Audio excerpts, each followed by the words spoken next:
Longer with People Media Worldwide, part of the COMM 101 consortium, along with Dave and Ina, who had jury duty today, otherwise she wouldn't be here. And we also have Devin Tchaikovsky with us as well.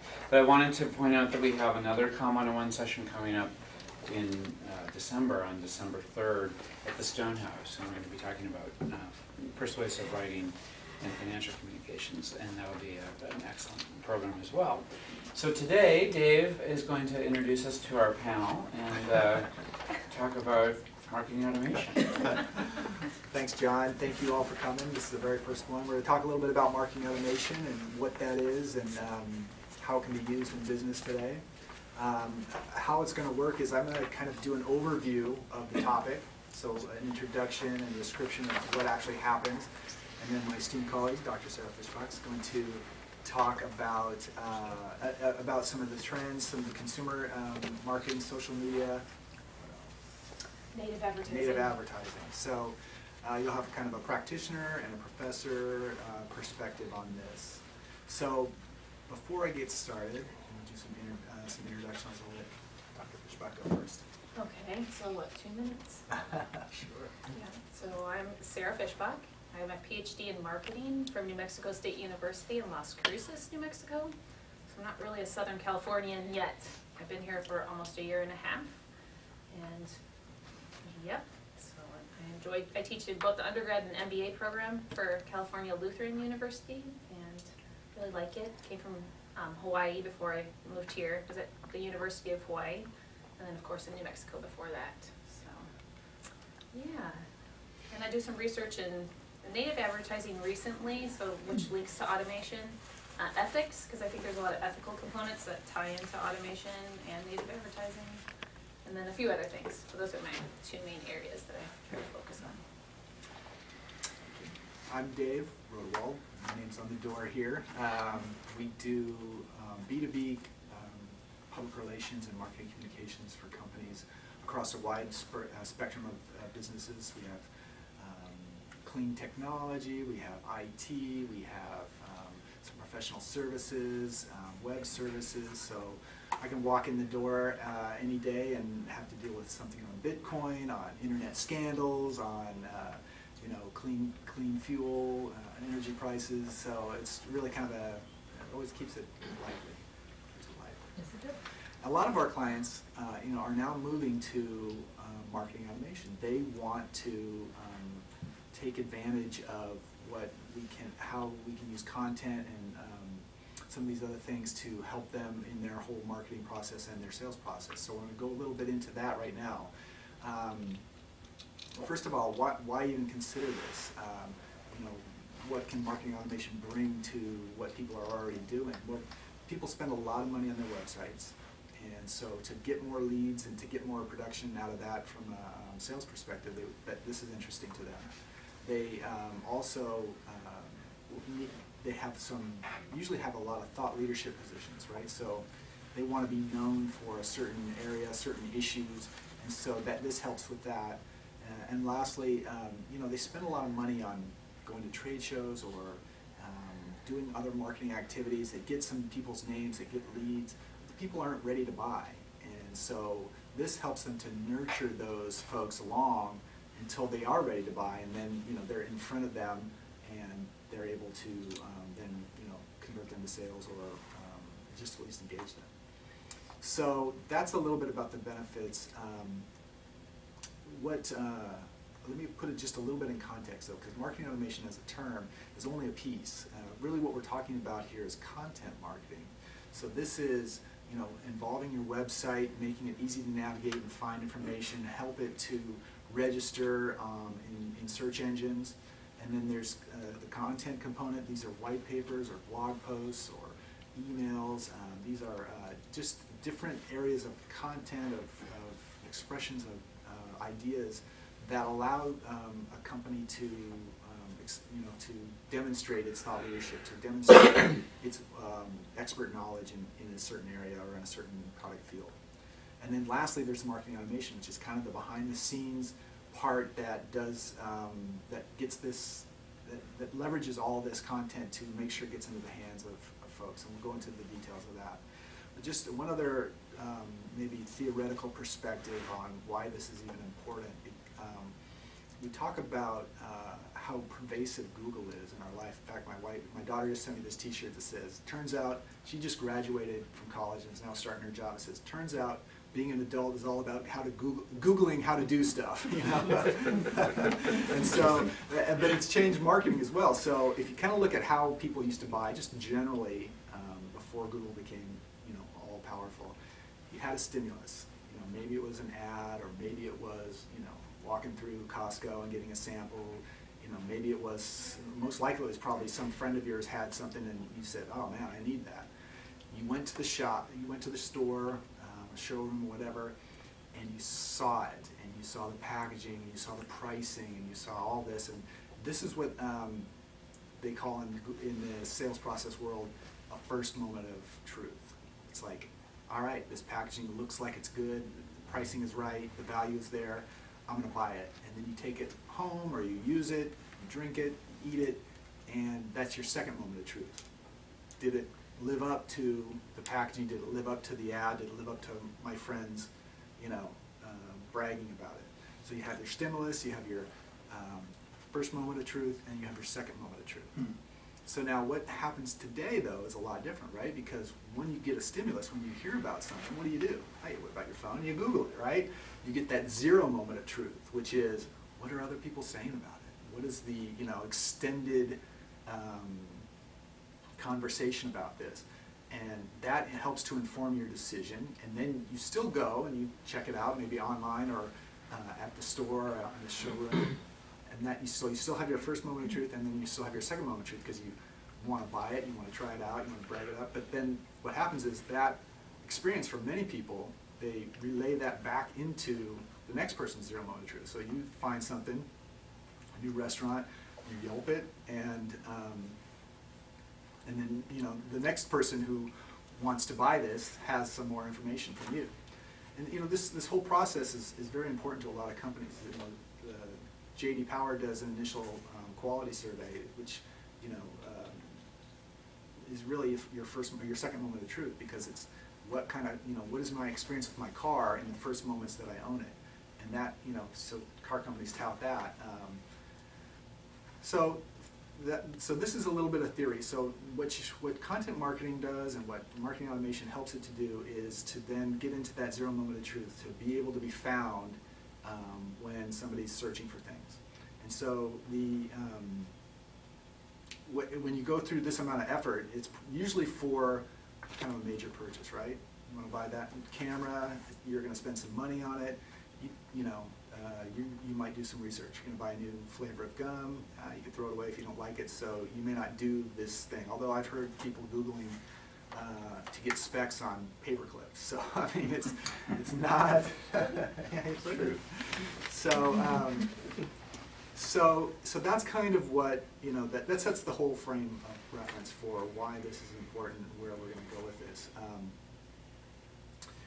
So content, marketing automation is really software, or software as a service. And there's about 10 companies that do it. They range from very high-end companies, like there's Eloqua or IBM or Salesforce. These are people that send 1 million emails a year or even a month. And we had Amber's friend works for a nursing supply company selling the gowns and stuff. They sell 1 million, you know, they send 1 million emails a month trying to get people to buy whatever, new clothes. Others are like sales, HubSpot or SharpSpring. These are more as a service. They're less customizable. In the high end, you need web programmers and designers. In the low end, you just need content people with some, you know, skills in not programming, but just, you know, web design, that kind of thing, to lay out emails. And those companies are, you know, kind of where most people fall. In fact, HubSpot's a very successful company because it's just ridden this wave, and you know, had a lot of the middle market clients that are not sending that many emails. This isn't their main business thrust, but it's a very important aspect to them. So let's look at what this whole thing does through the eyes of like a typical consumer. Let's call her Jane Consumer. All right, and she wants to buy something from, let's call it Chasm Company. fact, have you heard the new clothing store called COMM? What is it? It's like the Gap, only much bigger.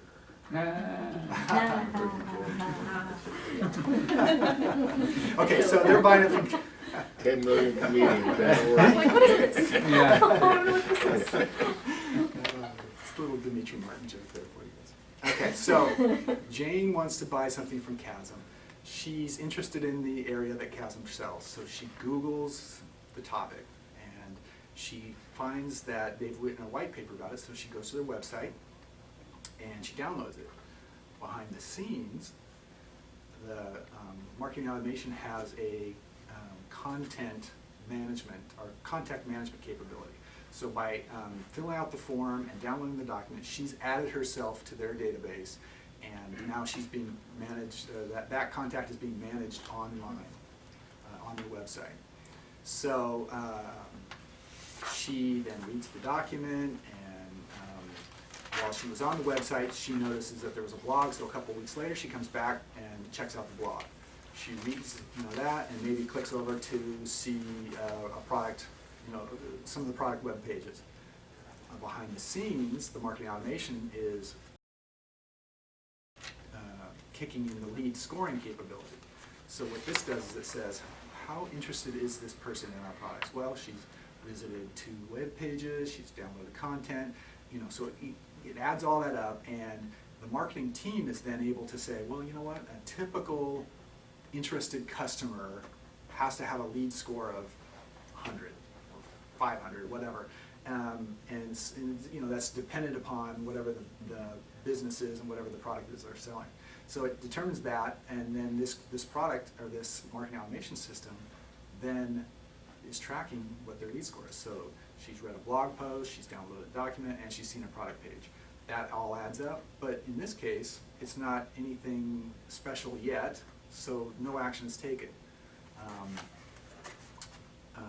And so then, a couple weeks goes by, and Chasm has published a new white paper on the same topic that Jane is interested in.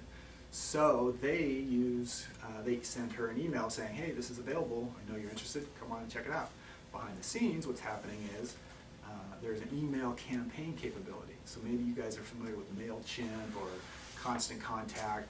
That kind of capability is built into a marketing automation system. It's just one part of it. So, so they're able to say, all right, let's email out to these however many people because we have new content available. And so that takes place. She gets the email. She says, hey, that's interesting. So she goes and checks out the new content, and then she reads it, and as part of that she says, well, I wonder what this costs. So she goes over to the pricing page on the website. Well, this behind the scenes sets off triggers, alarm bells, like, oh my gosh, we have a live one here. No, basically the lead score then, oftentimes checking out pricing is a trigger for, that somebody is very interested in your product. And so the lead scoring capability says, oh my gosh, this is somebody who's ready. It triggers an automated email. So this is another type of email campaign that marketing automation has. It's not a campaign where you're sending to thousands. It's a ability to send one email to one person who's done something.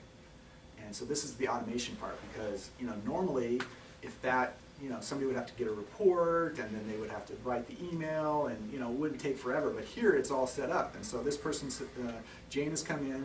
She's gone to see the pricing. She triggers this email that says, hey, special discount, special preview, get a free, look at this, whatever. So she gets this special deal type of email, and she reacts to that. And so the sales force is then notified that Jane is interested. She wants to talk to somebody. And behind the scenes, what happens is the sales force is out selling her, but behind the scenes, all this information, all of her history, gets shipped over into a customer relationship management software program, something like Salesforce.com, or one of these that the sales team uses to record and track sales and projections and all that kind of thing. And so all that information gets in there, so that now they have a good record of her interest in the company, and they can act appropriately. And so, so that closes the whole chapter of Jane consumer becoming Jane customer. But that data is there's a two-way link between CRM marketing automation. So if a new product comes out or an upgrade or something, her contact data can back into the marketing automation for, you know, another whole campaign to interest her in whatever else is new. So we have, you know, customer management, we have email capabilities from a campaign perspective, we have email capabilities from an automated perspective, we have contact management, and we have lead scoring. That is sort of the big picture of what marketing automation does, and it helps people to, you know, take their content, get recognition on search engines for it, but then also to quote unquote monetize it so that it can then transfer people who come to visit the website into people who buy the product. So that's the overview of marketing automation. Turn over to Sarah. Easy part, right? All right, so what do you want to know about it? No, any questions? Yeah, what do you want to know about automation? I would love to, because I'm a lowly marketing BA, that's all I have, but it's a pleasure meeting somebody who's actually reached the doctor level portion of it. But I guess my question is, in being somebody who is experienced a lot of marketing, and can't help but feel that the interruption marketing seems to be something that just surges our culture. So in your knowledge base, do you somehow try to minimize that or eliminate that? Is that a fair question to ask? Sure. You're talking about like when an ad interrupts a Any consumer? type of, it could be phone calls, it could be emails, Okay. it could, Banner ads? anything. That's what I call it, Ads. interruption marketing. So I'll shut Okay. up. Okay, no, that's perfect, and that leads a lot into automation, because from this background, seeing that we don't know what's going on, they're collecting all those leads and they're targeting us in our campaigns, which, by the way, millennials like, and they appreciate it, and they expect it. And I ask students all the time, I'm like, well, you know, you're getting these emails for products that you searched yesterday. Do you like that? And they're like, yeah, I expect it. I expect the companies to be seeking me out. If I go online and look at their products, I expect to see a banner ad about that the next day, next time I'm searching online, because that automation system is already there. So if companies aren't doing that, then they haven't connected already with what everybody else is already doing. So for the interruption piece, that kind of plays into what people feel good about. So we expect it, right? We expect a banner ad to pop up, we expect to see a commercial come up on YouTube, and we try to like find that X to get rid of it, or wait until it says we can skip it and hit the skip button. But if you like the content, then you'll sit and listen to it. So if it doesn't seem so forced and it seems appropriate to the commercial or the content that you're there watching and reading about, then consumers appreciate it and they'll recall that. And that's in marketing research and consumer behavior research. If it's consistent and authentic, then consumers like those ads that are forced onto them. So We had a client one time that was they operate a barter marketplace, so it's hard to explain, but their content marketing campaign was not about their market. It was about how to grow your business, how to have work-life balance. So they thought, well, if we their theory was if we brought people in on these general topics that are beneficial to them, then, you know, they'll search around and do the lead scoring from the perspective of now they're in our environment, and you know, they can see what we have to offer, and it'll click with a certain percentage of people. So it doesn't have to be in your face in terms of the actual content. I mean, the tactics, like she was saying, those ads and that kind of thing, that may be what you do to get people's attention. But, you know, if it's content that people are interested in, you know, it does tend to draw people into their website. which I brought an example for you of that. So I had this guy come and speak in my class one time, and it just kind of blew my mind. I mean, we get it, right? You go onto social media, there's fake profiles on there, right? People are doing fake things, building fake profiles, and then kind of selling products to us through these fake profiles. So I call it catfish testimonials. And he came in talking about it, and he had won this big contract because he does that for companies. He creates fake people. And I wasn't okay with it. This is where my ethical, like warning bell comes off, and he's doing it for the Malibu rehab centers. And he's creating people with drug addicts, and making up these complete profiles about people being, you know, I went through 7 years of being addicted to drugs, and now I went through rehab, and people are following him on Facebook, this fake profile, and then connecting with the company that's actually building these fake profiles. So that, I have a problem with that. And I think that's where automation can be deceptive, and it's kind of scary. When consumers start to figure that out, they're gonna just drop the trust, the credibility, the authenticity that was created with these campaigns is just gonna go away. And that's what's gonna happen with the company. They're gonna follow somebody else. So here's one, this is what killed me the most. So this fake person, so this isn't a fake person, this is actually a real person. But the person that wrote the article that I have in here is fake. His name's Robert Hunt, and he has a complete fake profile on Facebook. And it's even, he wrote this article, this fake person, for Recovery Magazine, and about how this guy had recovered from his, so that, I mean, that's okay, right? So fake people are writing fake things online, and then we believe them, makes us feel good about the product. So that's what starts to kind of make me get angry. And then at the bottom it says, Robert Hunt is a recovering addict of 7 years. He's devoted his life to helping others with chemical addictions as well as mental health issues. And it goes on and on.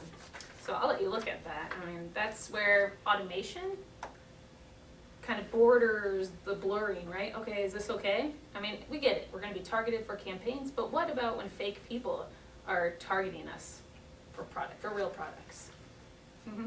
Well, isn't that bringing to the point that we're getting into the second industrial revolution and computers running computers? Yeah. Maybe there's a way to go backwards? I don't know. I mean, people are already doing it. People believe it. I don't think there's, I don't know. I would say it'd be hard to keep people from doing it. When you think about people who have gotten really successful doing it, it's not been using that. Yeah, but that's like a shortcut way for people who are on the fringes. But if you think about a company like Zappos, where their CEO is very authentic, he has the same presence online that he has in the business, then you think, okay, well, there's some promise to this if done, and can be done ethically, you know.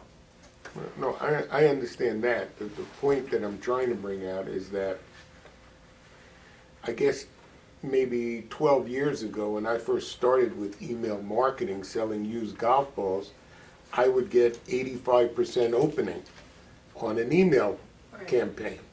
If you get 1% today, you're lucky. But the thing was that I never abused it. In other words, when I sent it out, it was, you know, with the person's name on it, very personal email, as if it came from me. But it was a good opening. Till now, I mean, I might get 400 to 600 emails a day that go into my junk. It's too easy for you to Wow. personalize it now. Yeah. I mean, emailing campaigns, I don't know, 12 years ago, I mean, it's been around a long time. You could customize those and a little access database. And now everybody has access to it. So now we have to find that next step that's gonna make you, but without being too unethical. You know, I gotta say, because I'm finding you might be my heroine here and starting a new chapter, but we live in a culture that basically is a facade. You know, when you say I play a doctor on television, everybody believes the doctor that's on television. Like the grinder. You know, reality television, and believe me, I'm coming from what they call the ELM or the moral, ethical, legal. But what's so confusing and what I'm yearning for collaboration is, you know, how do you create this as close to reality as possible, realizing, I don't know, I want to say 80-20 for the Pareto sake. 80% of the people in our culture are making decisions on a facade.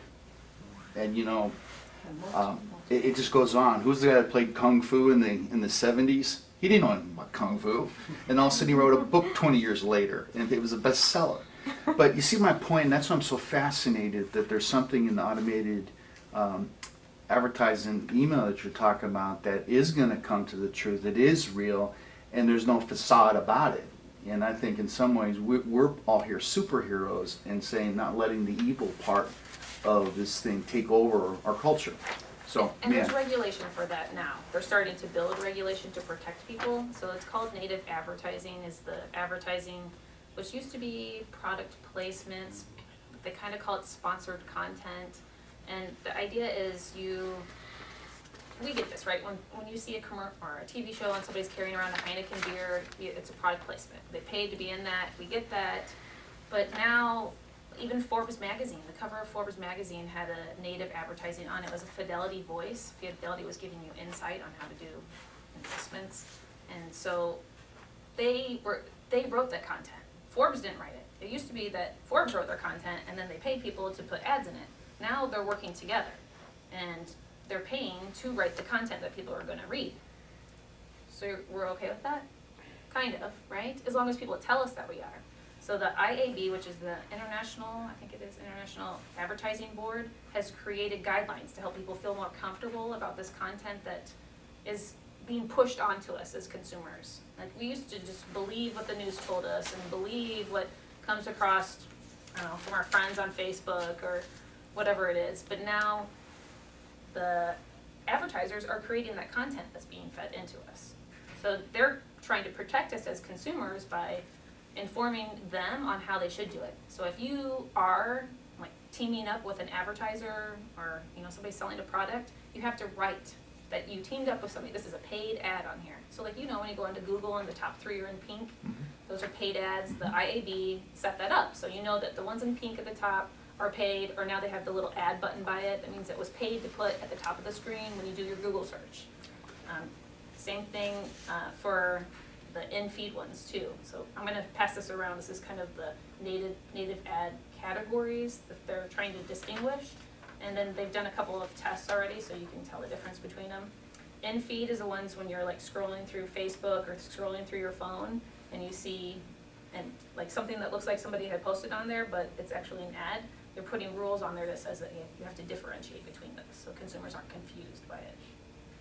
I think that's brings up another point that's part of the transition that we're in is that, people are moving away from print, and so advertisers are still looking for the value that they used to have from advertising, but they're not getting it, and so they're looking for other ways to engage people and then to have a digital and physical type of a representation. So the industry's in flux right now, and I think a lot of these things are being experimented with to see if they will stick. And some of them are, some are doing it unethically, like somebody did unethical advertising at points along its history. So I think that, that hopefully that will shake out as these advertising revenue models come into bear that can support the media institutions that used to be dependent upon advertising.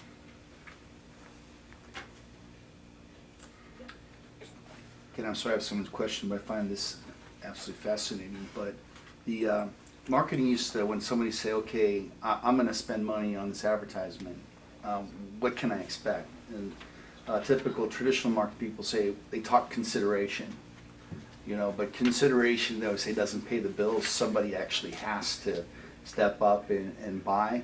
I mean, is there a change of attitude? Because the attitude of consumers, especially, let's say, medium-sized companies, is if I give you $1, I better get 20 back.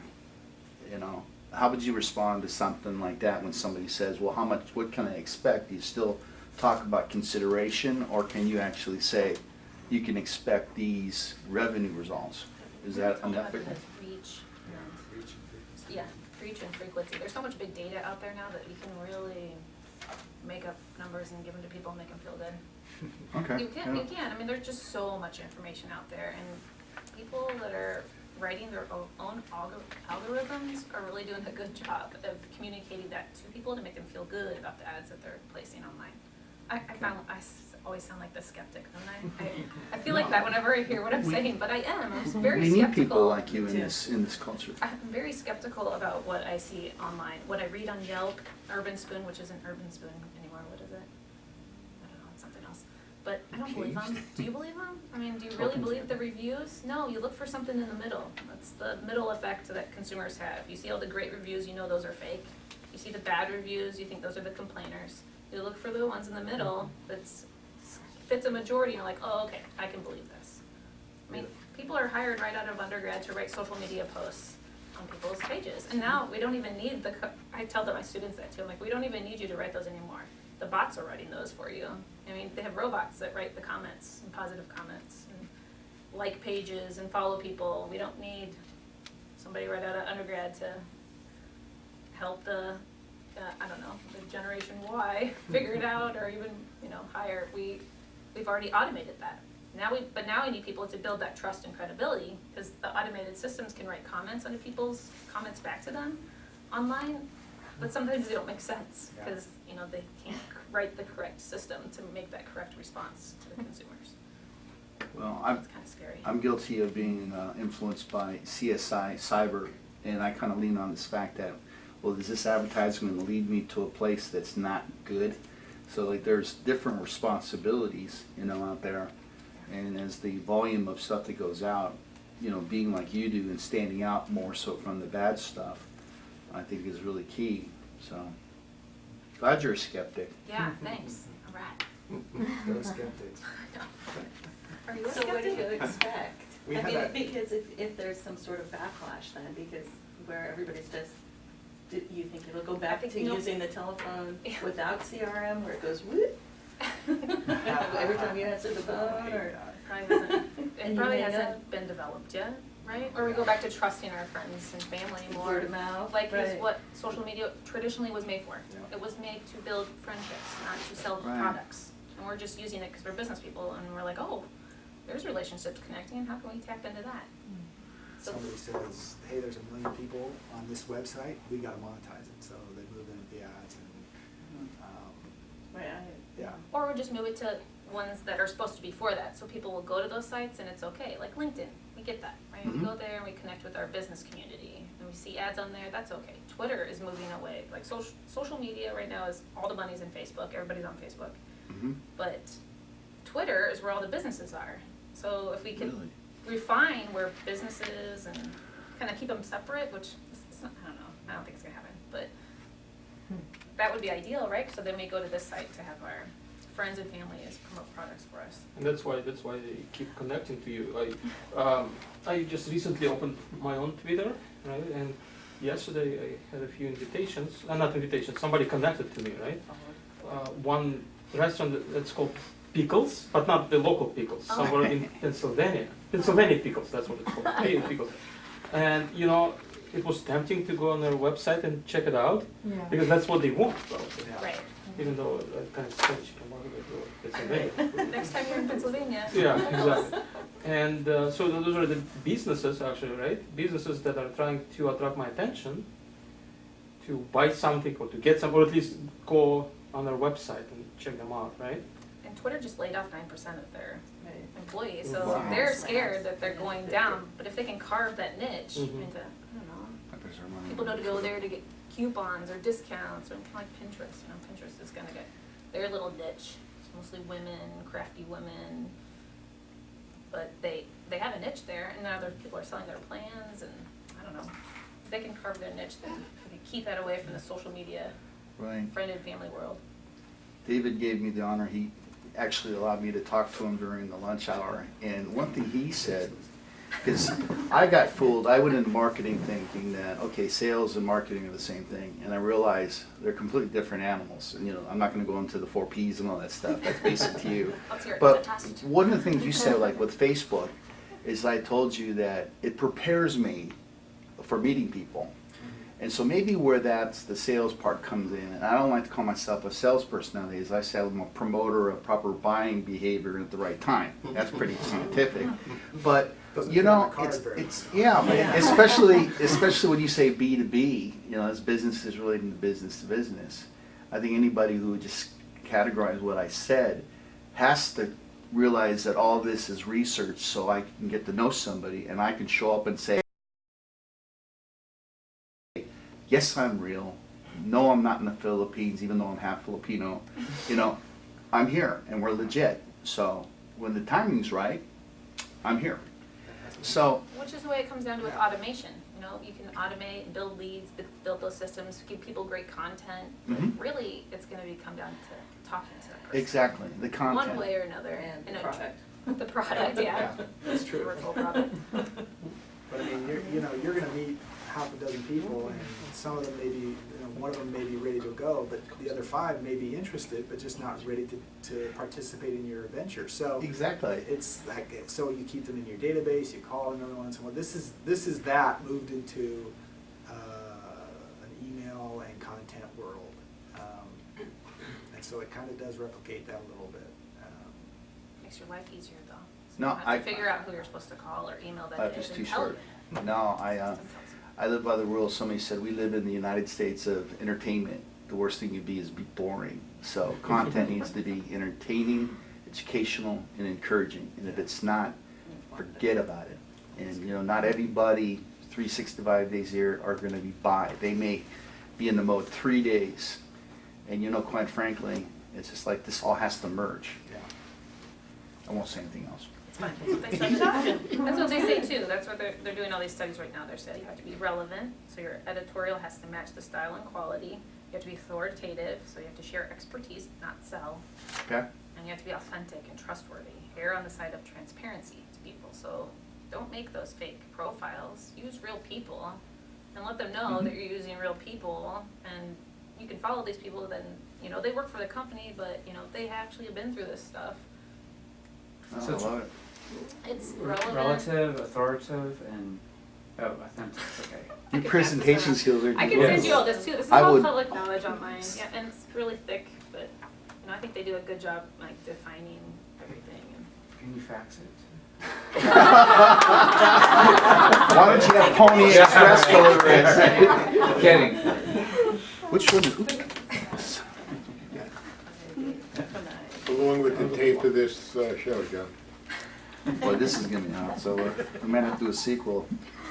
Well, no, I don't know. So can I ask, just the sales and marketing standpoint, the old rule is for every 100 people you talk to, 30 are interested and 10 will buy whatever you're selling, and that works in life insurance, it works in consumer products, it works in a lot of areas. Is there a way marketing automation can accelerate the timeline on that, so you can figure out who are the 30 that are interested and then who are the 10 that are gonna buy, and then incentivize the actual buy timeline? I think it's gonna make your pool bigger. Yeah. So that 30-10 rule is gonna change, and it's gonna be a pool of 1,000. But the percentages are gonna be close to that, 10% of whoever you talk to about whatever you're selling are gonna actually buy your product if you've got a decent offer. So I'm just thinking, you talked about discounting, and that if you buy by midnight tonight, we'll throw in the free shipping, or we'll give you the 10% off, or whatever it might be. Does those are tools you can use in marketing automation, right? yeah, you can use those, and it depends on, you know, if it's, sometimes I think about, you know, if you're selling a $5 million computer system, this is not just a purchase, this is somebody's career make or break decision. Right. So that, you know, free shipping is not gonna be as big of a deal for them. Right. But, you know, that they're gonna be more dependent upon your content, because they're gonna need to know, am I moving in the right direction architecturally, yada, yada. So, you know, it may give you, what it may do is just like isolate that 30%, right? So you can count on all of your marketing campaign giving you the 100 people, the 30 and the 10, but that the content marketing part of it will just give you a universe of, you know, the people that are interested. They may be smaller, but you might weed out the 70% that are that you talk to that are not, you know, not interested. Okay. Because they've taken initiative. If you do it the right way, and you do it the honorable way, they've taken the initiative first to seek you out, or to seek out the issue that you're solving. And so they come to the table already with a mindset that I need this. And because you go to those home shows where they are selling patio furniture and hot tubs and spas, and you fill out the little cards, and somebody calls you once, and they never call back, and they never send an email, or they don't repeat but then you buy Dodger tickets, and they email you every day, and for the rest of your life, you know, and it's like, well, there's so much business that people leave on the table that they could be automating and be able to call back and, you know, try to close the deal. Somebody was interested at one time. There must be huge piles of those little cards, you know, that people have filled out laying around. put them in the CRM and use them, but people just don't seem to do that in a lot of businesses. That's the human component, right? Right. We still have that human component. I worked in sales before I went into academia, and Poor you. it was great. I loved it. You make tons of money in sales. Of course. Yes. What were you selling? With the right I marketing. worked for Office Depot Business Services. Okay. So I sold services, I guess. I was in charge of school district accounts in Colorado by the There you time I go. left there. But, I mean, that's the follow-up part. You know, they give Right. you the leads and the list, and some people just don't even do it. Yeah. Well, that's. I mean, totally automated Dumb. systems make it easy, so it just sends the emails out and then pops it up every day and says, this is who you're supposed to go see and call. You don't even have to think about it. Right. So it kind of dumbs down the sales rule, I guess. I I think don't it know. just automates that annoying part, which is the organization, you know? Right. Gives you that to-do list. Well, and like for this session today, we know who's opening constant contact, so we were calling them and saying, hey, we just want to make sure you know, I mean, we know you opened the email, but we're not gonna stalk you that way, but it's more tools for people to use, and they're great, but that's automation, right? Yeah. And you have to use the ones that are appropriate for you. I mean, if you're Yeah. on Facebook, doing it on Facebook, use Facebook pages, and you can stalk all the people that came to your pages. Right. Target them that way. I mean, Instagram's Instagrams or something like that, and Oh, do you have that same tool? thing. Okay. Yep. Social media analytics that's another thing too. I mean, you can use, there are specific for it, like back tweets. Those are Okay. all the tweets from your company. But I mean, then there's the big ones like Social Mention or Salesforce that does everything. Yeah, Radium 6. It brings it all together. So you have to. There's a lot. There's a lot. And then you're following their rules too, because Right. they tell you what your sentiment and reach and frequency is. But I think, and I do this a little bit in my classes. I make the students sort through that information. I make them download it to an Excel file and then open up the different links and then code it for what they see for the many categories that I put out there for them. And then tell me if what the system is saying is really what they're seeing. So, because that's important, you know, you have all this data, but do you really know what it's saying online? I mean, are you just gonna believe what Radium 6 has to tell you, or Salesforce? Or can you really look at your own company and understand what's going on? Good lesson. Take it Yeah, back it from is, the robots. they're always like, oh no. But it doesn't take very long to get it, and then after, I only make them do 100, and I'm like, just look at 100 links and see if it's telling that same story, and they find really cool things, and they're always surprised that what a company that is successful, like I did luxury companies one time, and what this luxury company should be knowing everything, right? They have all this money, but they're not even following their people, they're posting things that are unrelated, not responding back to people when they're complaining about the company, so. And millennials expect it now. Like if you complain, you expect something right now Right. in the response. I don't. Couple days maybe, that's good. I don't know, what do you, Yeah, they want if you complain, instant. you don't even care, right? You just wanna say something, right? Just Yeah, want that's offense. right. Yeah, That's a good tool. but they That's true. expect a response. And something free back. Sure, yeah. Foundation. Or at least like apology. watch, we'll send you this A document. mainframe computer. Sometimes students write an email saying, Professor, I just contacted you 20 minutes ago, still haven't received a response. So, Yeah. are you okay? Is everything okay? Is everything okay? Yeah. Are you okay? Breathing. Yeah. Are you still alive? Yeah. Yeah. I know this is being recorded on KDTV, and we deal with a lot of education. I would love to ask you, since you're the teacher, what do you think your students are going to be doing when they start getting into mortgages and having to pay grocery bills on their own? So do you have an idea what they're going to do as they step into our roles? You mean Paying for? student loans. For If careers? they're, okay, part of, The people, and your they'll students? still be like a marketer for a company. I mean, social media is gonna be a piece of that. Okay. And they still can be hired by companies just to run their social media, because not everybody is using bots to run their automated systems. Okay. I know students that in their dorm rooms are paid by companies to like pages and send apologies. Send apology. Oh, you know, like if somebody complains, they Is comment back to them. Are those like paid internship type stuff? Okay. Yep, they're paid. Social I think it's media by the marketing hour or whatever, manager, I don't know. huge title. Yeah, yeah, so social media will be a part of it, but They it's get just, held accountable for the sale, which is sort of unfortunate, given the cross-media marketing that you need to do in order to make that. But they still need to know the fundamentals of marketing, because that's not gonna go away. The platform will change, Okay. but sales is still gonna be there. You still have to talk to people. Yep, still trying to get your product in the hands of the right people. But the sales role, position, behavior, daily things you do is gonna hopefully change. Well, Because I don't want my kids in the world of sales, you know, Oh, where it's why not? cold, don't know them. You did well, and I'd love to know why, because I deal with education, but I don't want our generations having to do what typical salespeople do. Well, I think that it's gonna be there. It'll be Nothing there. happens until somebody sells something. Yeah, but to go through 100 no's and get rejected 100 times is not a way to live life. Well, it's any job. I mean, I do research, so every time I find out a no, that's one step closer to my yes. Yeah. So But you, every time you know, that funny they- thing is so many companies are going to, you don't get paid until somebody sells somebody. In fact, when I get the money, I'll pay you. So it's easy to get into a thing when you have a certain salary, and no means, oh, you don't get paid anyhow. But I don't know if there's gonna be a trend to pay for performance more, or entitlement. And I'm sure you know the whole module on that one. Do you pay on entitlement or do you pay on performance? No, I don't think people are entitled to things, but that's just my upbringing. Yeah, I there's encourage a lot of the discussion conversation in with this world people, that though. way. I encourage that with them all the time, to remind yourself that Mhm. you don't just get things in life. All right, I think Good. there's no more questions. Thank you for coming. I think applaud is appropriate.